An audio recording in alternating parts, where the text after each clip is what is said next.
in the midst of a huge transformation where our peers, communities, and workplaces are all really melding into one. Welcome to Reimagining Company Culture. My name is Christina Giordano, she, her, and hers, and I'm the Partnerships and Community Manager here at AllVoices. Today, I am thrilled to welcome our next guest onto the show, Lindsay Stuiber. She is the VP of Global Talent at Changeorg. Lindsay, thanks so much for being here. If you want to share a little bit about yourself for our audience members, and also, do you remember how you answered the question, what do you want to be when you grow up, when you were younger? Yeah, thanks, Christina. Yeah, Lindsay Stuiber, pronouns she, her, and hers. And when I was younger, I wanted to be either a visual artist or a punk singer. Very nice. I love that. Very different things. Very creative, though, as well. Mm-hmm. Yep, absolutely. What would you say defines you?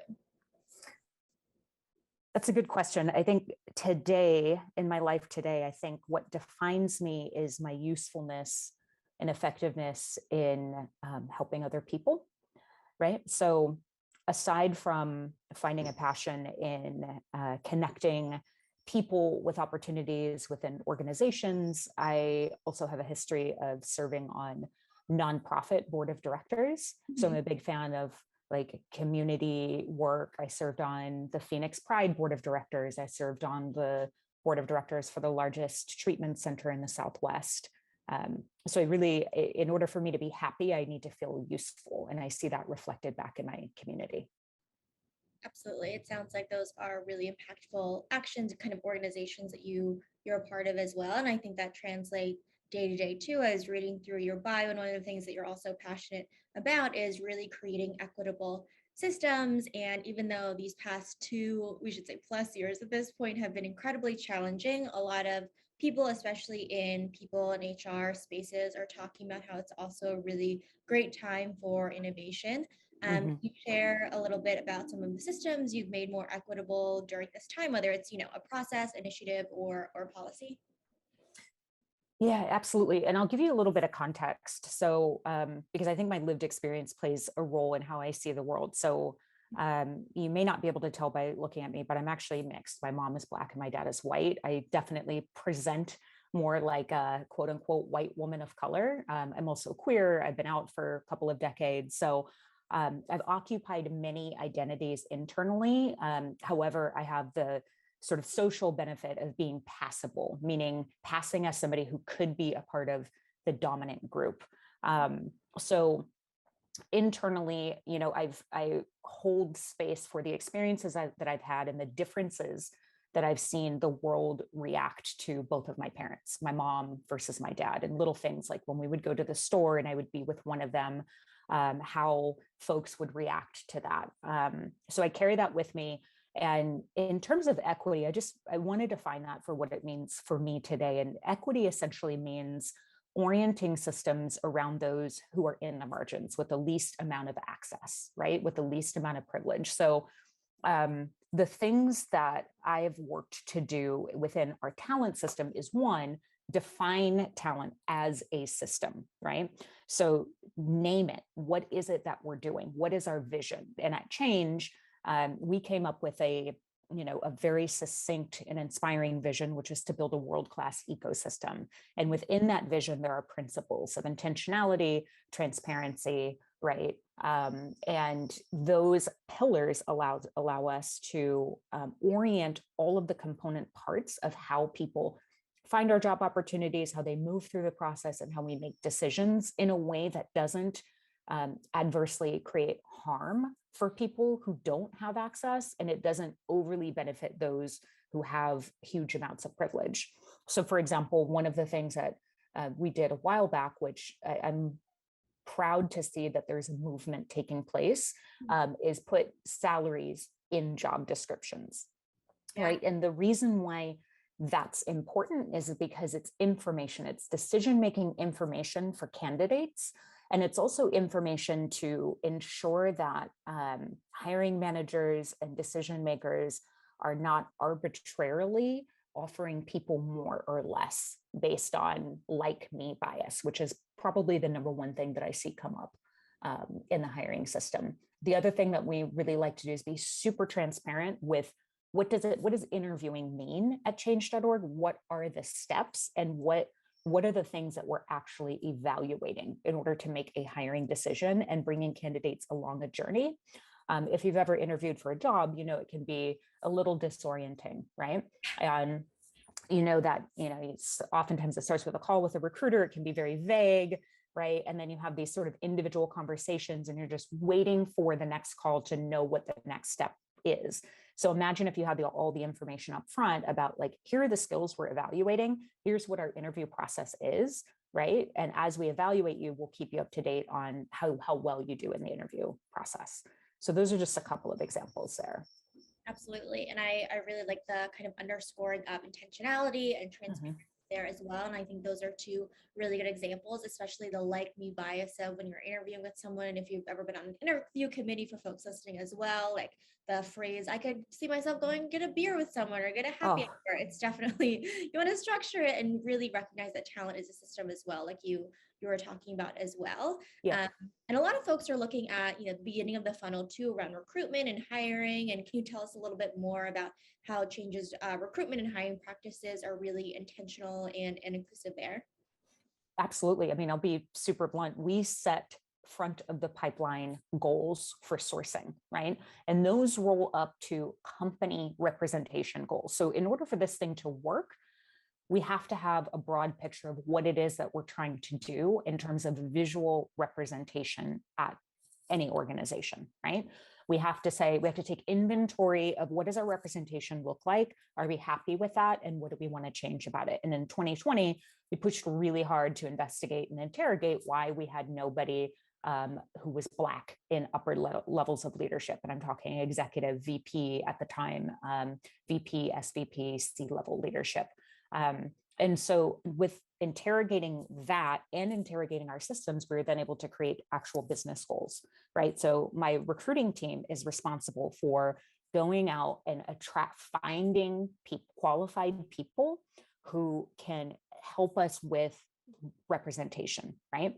So one of the things that used to infuriate me is the immediate response that I haven't just heard at Change, but other places where all of a sudden people start talking about lowering the bar, right? And I really want to interrogate what that might mean and how that is in fact a microaggression. Like, why is the assumption that trying to increase representation is somehow lowering the bar? Ultimately, what that's saying is that the bar is whiteness, the bar is maleness, the bar is cis, the bar is heterosexual, right? And so having those conversations and calling that out about, like, no, actually, we're being even more clear about what it is that we're looking for. And we developed a very robust system of developing a role mission, key outcomes, skills, right? And then we also use structured interviews to evaluate folks' skill set throughout the interview process in a way that wasn't left to guesswork, right? So if we have a pipeline that has the type of representation pool that we're happy with, then from there, what we can do is we can set goals for on-site interviews. And I like data a lot, and I had read this study, and I cannot remember where exactly I read it. It was a research paper that in interviews, if you get to the final stage and there's less than 50% representation from the person who is outside of the dominant group, AKA the other, typically a person of color, the woman, et cetera, that they have virtually no chance of getting the job whatsoever, that someone else will choose. So we set on-site goals to ensure that we were not going to move to offer for anybody until we've achieved 51% representation at the final sort of on-site stage where it's like the most rigorous stage in the interview.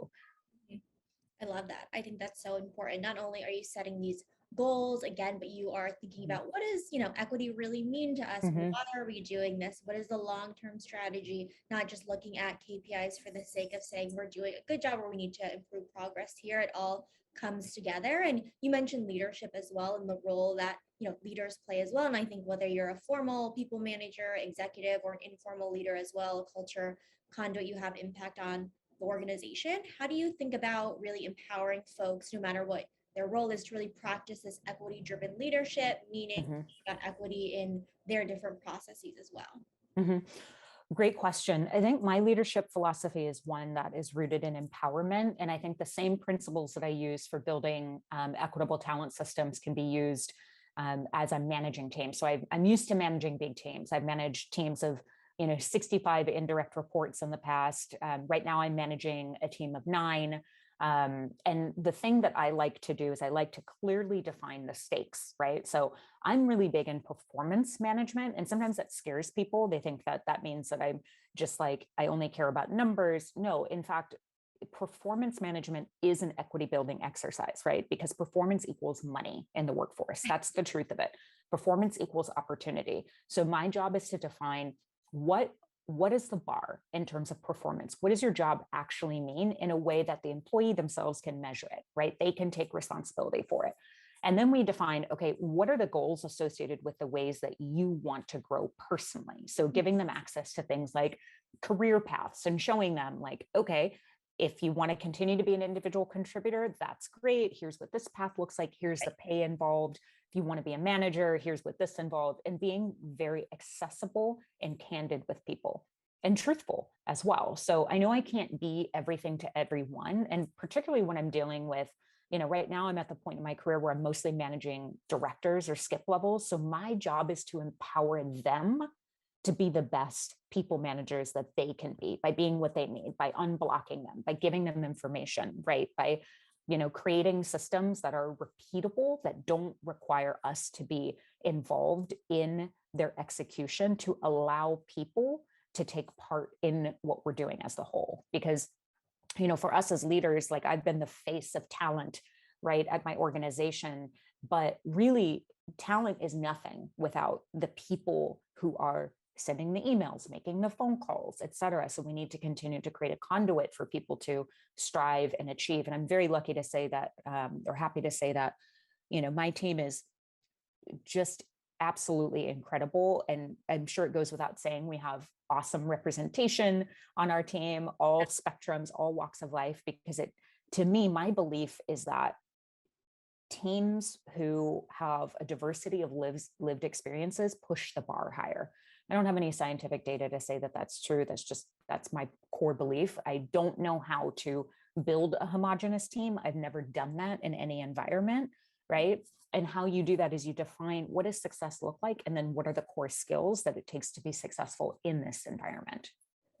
Absolutely. And I definitely agree with you that performance management is really about equity. It's about compensation. It's about that economic stability as well. And it's really important to be clear about those expectations, what success looks like, what the role means as well. I think early on in folks' career, they think that they need to say yes to everything, and especially in certain industries and specific people who feel like, who are typically the most marginalized or not part of the dominant group, think that they need to prove themselves to the majority as well. And I want to ask you too around kind of this idea of burnout, especially over the past 2+ years. We've experienced a very specific kind of burnout. How do you think about proactively preventing burnout? That's a great question. And for me, I don't know that I have a great answer, because honestly, like I have felt burnt out quite a bit over the last 2 years. Part of it is like, we as human beings are not meant to live like this in constant fear, right? And like constant fear of lockdown and disease, et cetera. You remember when we were going to go work from home for 2 weeks, 2 years ago? Yes. Yeah. And I think like then not knowing and being fearful of our vulnerable friends and family members, et cetera, and all of the political discourse that's come along with that, in addition to the reckoning that we had in this country in June of 2020, which was equal parts uplifting, scary, horrifying, et cetera. It's just been a lot. So on our team, our organization, we have an unlimited PTO policy, but it's not the type that's like, yeah, it's unlimited, but you can never take time off. So we actually have a built-in section in our weekly team meeting where we ask like who's taking PTO, and it allows us as a group to say, hey, so-and-so, you haven't taken PTO in a little while. Are you planning something, et cetera?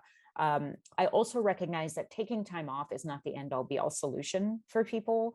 So I think one of the things that we did successfully was really lean into what are the deliverables? What is it that we're doing? That way people weren't just spinning frantically to feel useful, that's something that I can get sucked into, is if I feel like I'm not sure what it is that I'm trying to achieve, or I'm not sure how that rolls up to the company vision or strategy. I'm just going to try to do all the things and then eventually get resentful and burnt out. Yeah. Right. So I think being clear and being intentional about what is our vision, what is our strategy, what role do we all play in that, and then allow people to opt in. I think that's key. I'm not the type of manager that checks, when people are logging in and logging on, but I am clear, like, hey, with these particular things in recruitment, we are a rapid response environment. So if you can't do that, let somebody know and we'll back you up. We have a culture of supporting one another as well. So if people need to take time off, we can just say that, right, and say that to the broader team, and then we're typically able, we have redundancy, so we're able to figure things out. So I know that wasn't a great answer, because really nobody knows how to do this thing. Nobody knows. And I think we're figuring it out. And I'm here for the revolution of the workforce, who's saying, like, we're not going to just be glued to our work day in and day out. Like, it has to mean something, and life is worth living, right? We work in order to facilitate a meaningful life, that's not life itself. Right. Absolutely. And to your point as well, you can't be on 24/7. People are going through things in different parts of their life. When you have a variety of folks with different lived experience as well, you're in a different part of their journey too. And I think you're right that communication, both kind of two ways as well, asking for what you need and kind of asking what people need, is also very, very important. Which goes to kind of my next question around employee feedback, and especially in the environment we're in right now as well, how you see employee feedback management as a really important tool to build, to actively, intentionally build a culture of listening and trust, and how you see this manifesting at change overall. Mm-hmm. Good question. Yeah, employee feedback surveys are huge. I'm going to get a little controversial. They annoy me. The reason being is typically the questions are not good in those feedback questions. Like, it's like, what are we really asking? And if you've ever done any sort of like reading on statistics or heavy data, the questions you ask are so, so, so important. The frequency at which you ask them. But what I often find is that there is no feedback loop, right? We used to do this weekly pulse and ask like 2 questions, but then where does that information actually go? Well, it was just going into the ether. And then, employees were realizing that there was no like circle back loop whatsoever. So we saw the scores and the comments sort of reflect that, like, hey, is anybody doing anything with this? So I think with employee feedback, we have to be clear about what we're asking and why, and what are we going to do with the information, even if we don't like it. Right. So there are many conduits for employee feedback that are not controlled by the company, like Glassdoor, Yelp, et cetera, all of these places that people can just go in and freely comment. But if we're going to be asking employees to take their time, and I don't care if it's 2 minutes or 10 minutes, whether it's an equity survey or a weekly survey, we have to be clear about what we're doing with this information. I think that those types of pulse checks can be used as a company health sort of performance management tool, but then we have to define, like, who is responsible for this and what is it that we're measuring? What is the bar? So I think a company needs to have very well-defined employer values, not just company values that go on the website, but values as in, these are the behaviors that are valuable to us that we want to encourage. And conversely, and I think obviously Netflix is like the pillar in the tech world for this, the Netflix culture deck. If you haven't seen that, I definitely suggest taking a gander, because that's probably the best example of very clearly defining what culture is for employees. So if I worked at a place like that, Netflix, with very well-defined culture and set of behaviors that are rewarded, I might set up a series of questions to ask quarterly around the impact of those behaviors, right? Are these still the right behaviors? Do people feel, right, that their peers being held to this high performance bar, does that help them, et cetera? I think that's a helpful kind of guidepost also to take a look at as well, and understand kind of where you are as an organization and what you're looking for too in your team, your people. I'm sure people give you a variety of kind of positive, negative, anything in between feedback as well. How have you kind of used data and employee feedback to implement any kind of changes? If you can provide any examples there. Yeah, great question. So one of the things that we launched, and I want to give credit to our director of tech recruiting. Her name is also Lindsay Schubert. It's funny, there's two of us, our last names are similar. Yeah. Her sort of baby, her brainchild was to come up with a quality of hire measurement, right? We had nothing measuring how well our recruitment process was working. So it took her a little while because we had to figure out what system, like how to make it repeatable, not manual, how to make it unbiased. So we're measuring quality of hire via a set of 5 questions that go out to hiring managers 5 months or 4 months after somebody starts. And really what it asks, without asking like, was the recruitment process effective? Those 5 questions get us that answer, right? And so that's how we're measuring how well did we scope this role and how well did we do at evaluating people in the process. So that's one example. So we have that data starting from the beginning of the year. The other data, I mean, we built our recruiting ops lead, just phenomenal. Haley built a recruiting metrics dashboard that gives us real-time insights into every aspect of hiring, such as average time to fill, broken down by role, broken down by department, average time in pipeline for candidates, DEI numbers in pipelines, et cetera. So we use that and we actually send it out weekly. We send that dashboard is accessible to everybody, and we send out highlights weekly so that folks know these are the health metrics at change.org. This is how well we do recruiting. So I'm a big fan of using data in that regard to tell a story, right? And to ensure that we're all speaking the same language. I will say the quality of hire measurement, I think it could use some tweaking, because I think there's another measurement, which is like, how well did our recruitment process set somebody up for success, right? But then you get into like, is that more onboarding? Is that recruitment's job? So that's something that I still want to sort of figure out, is how we might measure that. Absolutely. And when we're talking about measurement, hiring, quality of a hire, definitely really important to this whole system and process as well, in terms of employer branding, current employees and potential employees. And a lot of folks are wondering as well, in terms of quote unquote company culture, hybrid, remote, if you're in the office, how do you really quantitatively and qualitatively measure company culture, if it's healthy, if it's unhealthy? What are your thoughts there?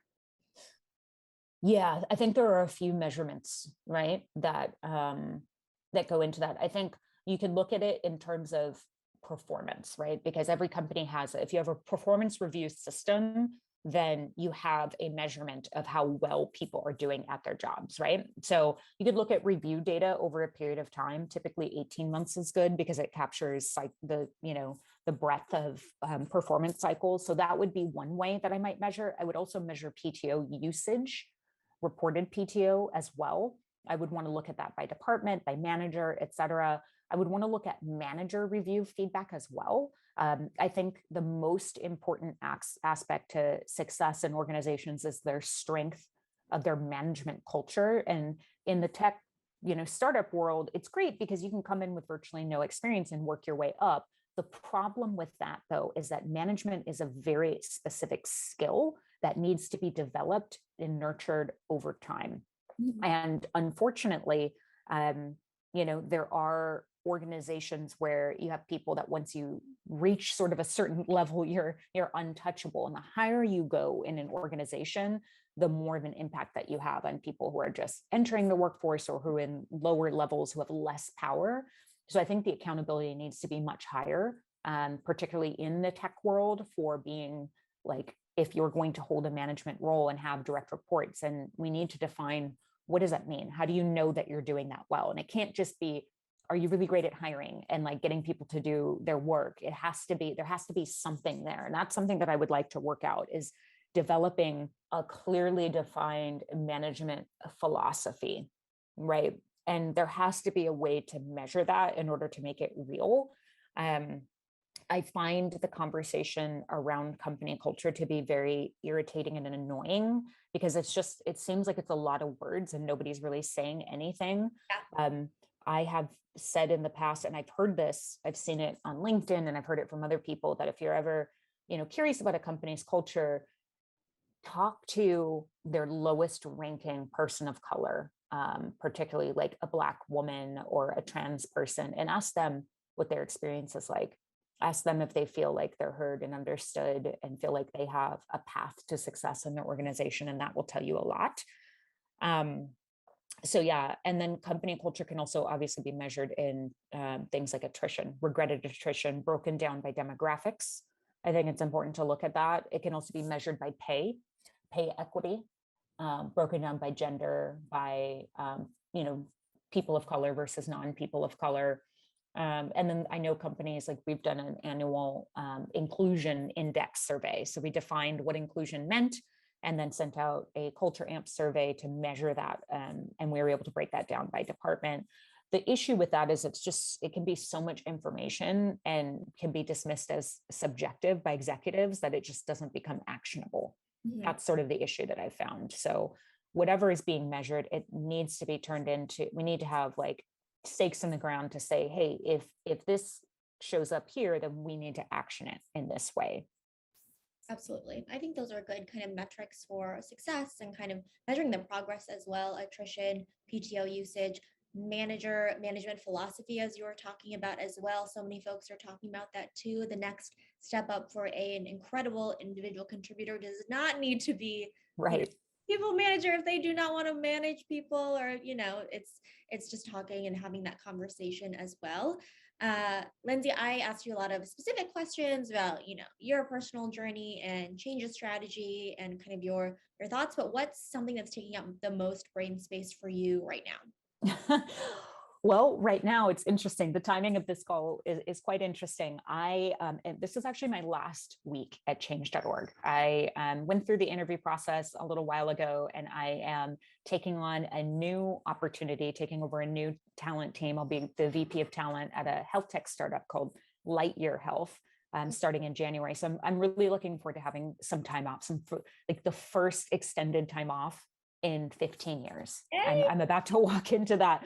And the thing that I'm reflecting on this week is just legacy, right?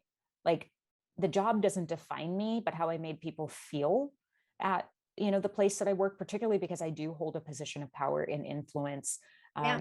And I'm proud. I'm proud because like I'm leaving behind just this fantastic, amazing team. And I wish I could take them all with me, but I'm proud that I can walk away and they have a pathway to success and they have the skills on the team. So what that's done is it's created room for somebody else to step up. So Lindsay, who I mentioned earlier, is going to be stepping up to take over my old role. And then I go get to do this thing in another organization that needs to grow. So that's where I'm at. And gratitude, reflection, et cetera. And then really looking forward to just having some time off and playing some video games. Absolutely. I'm a big fan of taking a break in between those jobs and resetting as well. Congratulations on the new opportunity as well. And to your point too, in terms of just having something live on without you is absolutely incredible and a testament to the work you're doing as well to empower folks.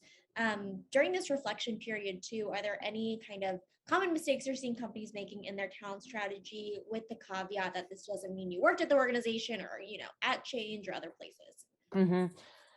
The number one mistake is not having a strategy, right? Yeah. The number one mistake I see is the sort of spaghetti at the wall. Let's just hire. And this is going to happen, particularly depending on funding rounds for organizations when companies are going, to like Series B and they just need to double in size with no thought to how hiring will define culture.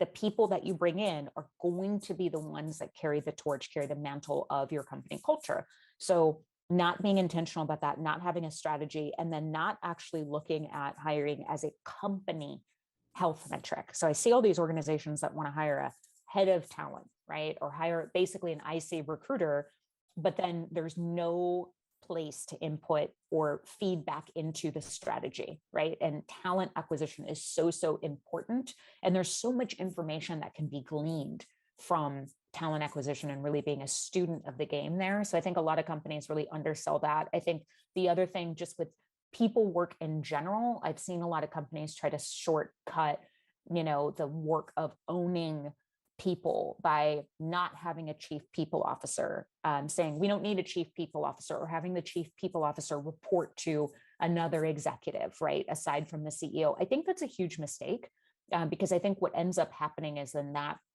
decision-making power in that work is then being handled by people who are not experts in that. And I know it's super hard for people at the C-level to defer their expertise. And that's one of the things that I've seen happen is that, companies do all this work to gather all this data from employees, ends up having to go up to the CEO to action it. And the CEO is like, well, I don't agree, because the CEO is in a position of power and privilege. And so then they don't agree and then nothing happens. So I think that's a big mistake. And so I would say, yeah, not having a strategy, not having an intentionality, and then ultimately, like, organizational design does play a role in a company's success. So I know companies don't want to end up being too top heavy. So they're like, we don't want to have another C-level person. We'll really figure out, like, what is it that's going to make your product or your service successful? And if it's not people, well, then maybe you should reevaluate your strategy. Absolutely. People are a really important part of the business. I've heard other leaders talk about, having your people, HR person, really a strategic kind of executive there as well. Decision making, it really sets the tone for the organization too, and is part of the organizational health. So, and also just having that strategy in general. This stuff doesn't just happen because you want to have a great company culture or because you want to hire great folks. You have really tactics and a strategy behind it as well. I guess the flip side of that question too would be in terms of leadership. This could be any kind of leader, but what's a must have that leaders need to incorporate in their strategy to be successful in the future as we're seeing this revolution of the workplace happen? Transparency. That's the key. Transparency, proactive communication, defining what is our jobs as leaders is to tell people this is the benchmark, right? And get their input into that, get their buy-in, but transparently share, right? Here's what I'm thinking. Here's the strategy. Here's why, and engage people in that process. Gone are the days of like the closed door meetings and then just rolling things out to employees. Employees have choices. And I think it's incredible, really, because I think what's happening right now is it's pushing the bar higher for people in leadership, company leadership positions. And I also just want to name, like, this whole fight over a living wage. I can't even believe we're fighting that right now. I can't even believe that billionaires exist and we're telling people they don't deserve a living wage. There is enough to go around. I'm here for this revolution. I'm here for revolutionizing the way we look at pay. In fact, I just had the opportunity to go through a compensation strategy overhaul with my organization. I'm looking forward to doing that again in the future and really thinking about how do we assign value to particular skills and why.